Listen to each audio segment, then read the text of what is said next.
to introduce the panel, head table. First, Mr. Charles Humfat, Deputy Parliamentary Counsel.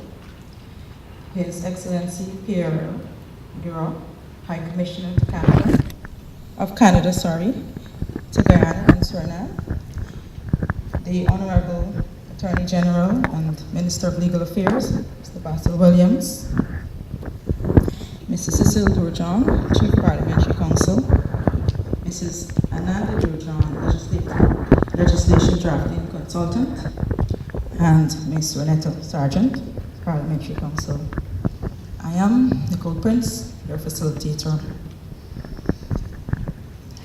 At this time, can we invite the Honorable Basil Williams to give the opening remarks?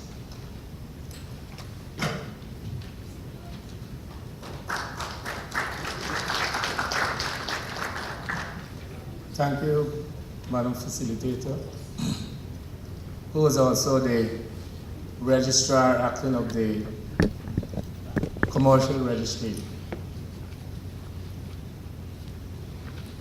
Honorable Vice Presidents, Mrs. Carl Greenwich and Kemraj Ramjitan, Ministers of the Government, members of the head table, members of the Diplomatic Corps, special invitees, ladies and gentlemen, members of the media, good morning and welcome to another consultation held in relation to important legislation that are in the form of draft bills. And you will appreciate that it is now a policy of the government to have consultations on bills before taking them to the Parliament. Of course, we started when we took office in the old mold, and then you quickly put us into this new mold. And we've been endeavoring ever since to ensure that we come to you to get your views on many of these important bills. Now, this morning, these two bills, you would appreciate, are among a suite of bills that are intended to address a particular mischief that is really more or less crippled this country for a number of years. And that is the question of corruption. And if you would recall that in his address, soon after we took office, to the heads of the public service and budget agencies at the Auditorium Convention Center in or around May 20, 2015, His Excellency the President, Brigadier David Granger, posited, and I quote, "Corruption and bribery have no place in the public service. Instead, the public service must be characterized by persons of integrity, impartiality, and intelligence. Ghana can no longer condone the giving of bribes for simple services. It must become an unbribable state," end of quote. And pursuant to those words, a number of bills have been drafted. And you know, we've already had consultations on the SARA bill. And these things are connected with the treaty that we signed, the Inter-American Treaty Against Corruption. And so we are forging ahead. And so we have now today the Protected Disclosures Bill 2016, commonly known as the Whistleblower Bill, and the Witness Protection Bill. So if I could start with the Protected Disclosure, or the Whistleblower Bill as it's called. Now, what is whistleblowing? Transparency International defines whistleblowing as, and I quote, "the disclosure of information to individuals and entities believed to be able to effect action related to corrupt, illegal, fraudulent, or hazardous activities being committed in or by public or private sector organizations and by the individuals therein which are of concern to or threaten the public interests. The main objectives of whistleblowing would include, that is, whistleblowing legislation. One, to inform individuals of their right to disclose acts of corruption or other wrongdoings and the protection offered when doing so. Two, to provide a safe means to make a disclosure of improper conduct. Three, express clearly what disclosures are protected and provide appropriate action, including protection under the Witness Protection Act, which is currently in bill form, in the more serious cases to a person who has made a disclosure qualifying for prosecution, for protection. Four, to provide a framework to properly deal with and remedy any matter disclosed under that legislation. Five, clearly express the procedure to be used to disclose and garnish the protection offered. Six, enforce the remedies available to those who suffer unfairly for blowing the whistle about corruption, wrongdoing, or any other serious risk. Gets to the right people at the right time.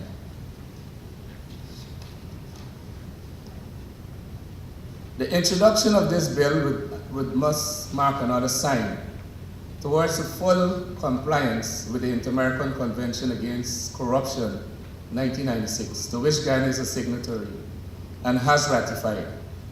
The convention requires member states to consider the creation, maintenance, and strengthening of a system for the protection of public servants and private citizens who, in good faith, report acts of corruption to the relevant authorities. Further, it is hoped that with the introduction of the bill, Ghana will be better ranked on the Corruption Perceptions Index than in previous years. Now, if I might now move to the Witness Protection Bill 2016, this bill provides for the establishment of a program to protect witnesses and other persons. The bill gives effect to the Caribbean Community CARICOM Agreement, establishing the Regional Justice Protection Program of 1999, which came into force in 2006.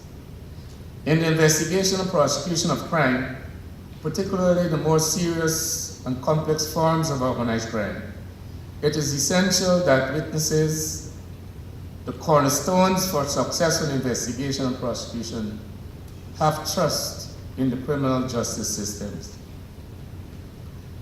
The bill provides for the establishment of witness protection programs, and that is straddled across three agencies: an administrative center, an investigative agency, and a protective agency. Suffice it to say that my colleagues would walk you through the provisions of the Witness Protection Bill.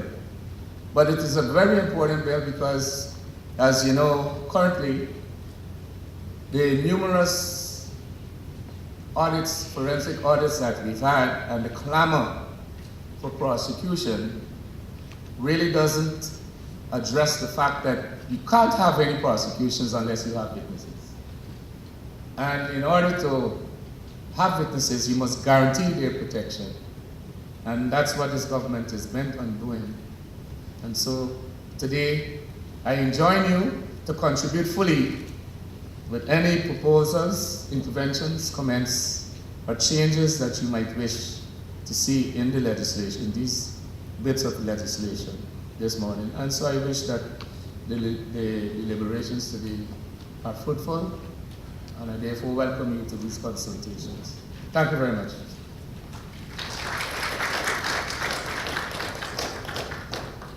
Thank you for those opening remarks, Honorable Attorney General. Can we now invite His Excellency Pierre Durand, the High Commissioner of Canada to Ghana and Suriname, for his remarks?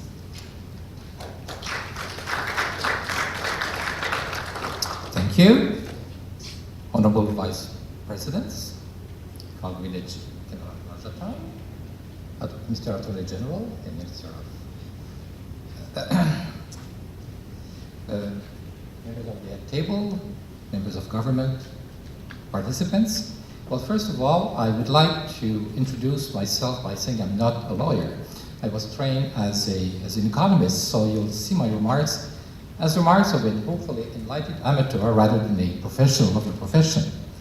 But I might give you a few insights on actually what we are doing in Canada to actually follow the same path as you've done, which is having witness protection bills and disclosure bills.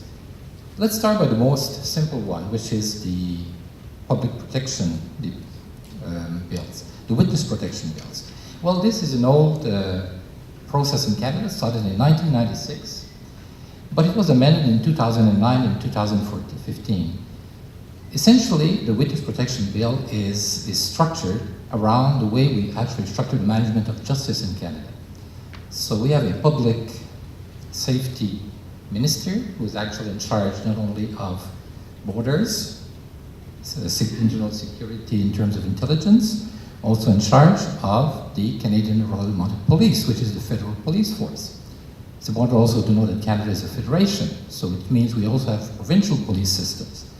The witness protection law, as we are, is the umbrella law that allows the civil jurisdiction of Canada plus the federal jurisdiction to refer cases to this responsible unit and then apply the law itself.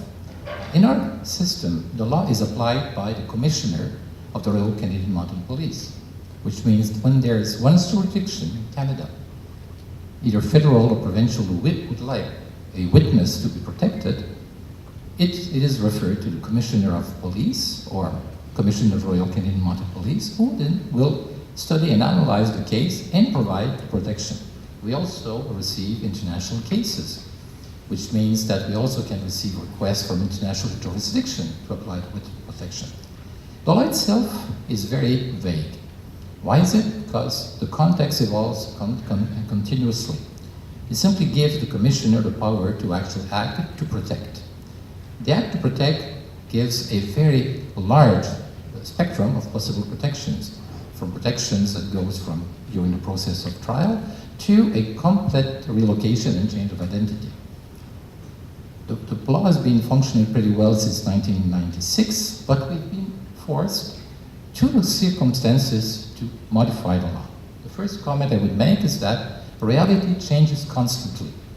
Types of crime that existed, that did not exist in 1996 emerged. Terrorism, for example. In our case, gangs did not exist. So the law did not contemplate actually applying to this type of crime, but now we had to modify the law to adjust it. So the first thing, the law on witness protection is an evergreen document, never changes. But what I would also like to add as a second process, the law itself is not a complexity. The application of the law is a complexity. It is a very complex and costly process. To give you a little bit of figures, in our system in 1915, 1916, there were, for a population of 36 million in Canada, only 82 cases submitted to the Commissioner. Out of the 82 cases submitted to the Commissioner, only 12 were actually received. It's interesting to know that 49 of the 82 cases, the witness himself or herself decided not to join the program because of the complexity. So the first thing is that not all witnesses want to go to the stringent process of being protected. And there were 25 cases of alternative protection. Of course, the report does not give us the detail by the nature of the law is to actually protect individuals, but there's beyond the actual protection possibilities of protecting the individuals in a different way. Just to give you an idea of the budget, so these 82 cases that eventually were 12 admitted cost 9.34 million Canadian dollars, which is about 1.35 billion Viennese dollars for 12 cases applied. So the first point, the bill to be a success will need to have a very, very substantive financial support. Witness protection is an extremely costly process. So in conclusion on this one, evergreen, be ready to modify your law as time evolves. And second, well, you have to put a budget, otherwise the protection system doesn't work. The second, we'll go to the much more complex one of disclosure. The first attempt that we want to analyze, the subject is defined, the subject of matter. What do we actually want to do with a disclosure bill? In our case, it's based on accountability. We start by the accountability concept that management of public good must be done in a manner which is not prejudicial to the public or in favor of the public, which means that individuals within organizations, and that's the second point which is important, have to see that public interest overrides organizational interest. Individuals at one point will feel that public interest is more important than their, I would say, affiliation to the organization in which they work. And then there must be a process that makes the disclosure feasible and then offers protection to the individual who actually makes the process. The first thing we started in Canada is much more modestly actually than the bill you're proposing here. We focused essentially for the first on the public sector. So the first law was 2009, was called the Public Servant Disclosure Protection Act. This law actually focuses the law on what happens in the public sector. It does not touch neither the provinces, public sector of the provinces, nor the private sector. How do we proceed? The first thing is that we define the object as the public sector. Then we had to define what is the wrongdoing. That is the big question. What is the wrongdoing we're trying to protect? So we defined it essentially 4 elements of wrongdoing. The first one is contravention to Act of Parliaments. This is a clearly illegal act that would be done. For example, somebody robbing money directly on the till of the state.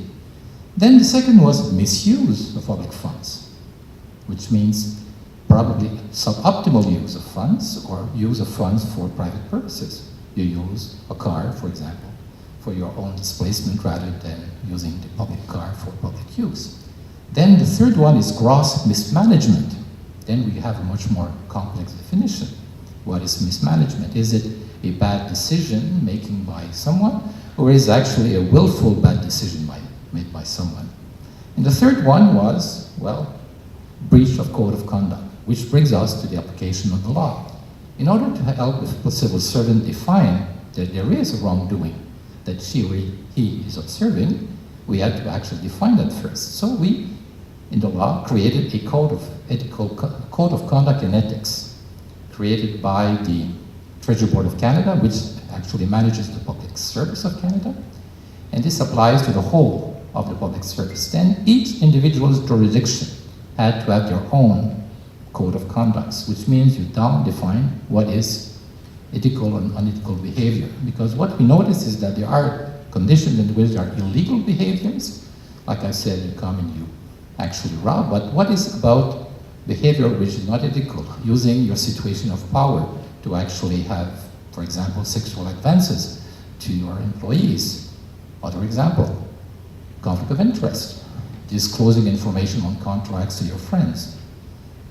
These were not necessarily covered by criminal law, but now covered by the Code of Conduct. Second, we created an Office of the Integrity. The Office of Integrity is an office which is federal, applicable to all the ministries, and there's one office in each individual department, which means when an individual actually finds himself or herself observing or witnessing what he or she believes is a wrongdoing, she can refer this case to the commissioner. The commissioner will do a inquiry. The inquiry will define whether or not there is or is not a wrongdoing and then proceed. How is the procedure? Well, the procedure is that once the wrongdoing is identified, it will then be referred to the other architecture of Canadian law, which is criminal law or common law, which has been pursued outside. The commissioner will give to the mounted police or the attorney general the result of his inquiry, and thus it gets out of his office. So the office is simply to determine if there's a basis. Then what about the protection of the individuals? We also created in the law a tribunal for the integrity of public service, which means that an individual who feels that he or she has been the object of a prejudice can actually go to the commissioner first. The commissioner will determine whether or not there has been a wrongdoing against the individual who was the whistleblower. And then the process will be first conciliation to see with the employer, in this case the federal service, if there's a way to redress, and if there's no redress, then it can make a recommendation to bring to a tribunal. The tribunal itself is not a physical building. A simple judge of federal court will be convened to actually judge the specific case, and then they solve after. So it's not a permanent tribunal, but a process of analysis. Now, in the application of the law, we saw a lot of problems. It's not easy. First of all, what happens when it touches subjects which are not directly linked with the federal service? For example, if in the inquiry the commissioner identifies a wrongdoing outside of the public service, for example, in the private sector, his jurisdiction stops there. He would then now have to go to the RCMP and give it for them to pursue in the private sector the possible wrongdoing. The second, we noticed there was an overlap with the public service employee commission, public service law of Canada, which means that the employees are protected against misbehavior from the employer, for example, wrongful dismissal, wrongful denial of promotion, etc., like the list you have in the law that you'll see. But this is not covered by the law, it's covered by another law. So if the commissioner sees that there is a wrongdoing, the commissioner can go to redress. But if the redress is not done, and the tribunal is seized, and the tribunal makes a recommendation, then it has to go to the other part of the judicial system to actually apply the law, if there's no will of two parts to actually come to a conclusion. So complexity is that the law is a complex law to apply. The second, we notice a lot of problems in the definition of wrongdoing still, after the application of all the law. The biggest problem is the definition of the distance between personal wrongdoing and public wrongdoing. I'm an individual, I'm working for the government, I'm fired.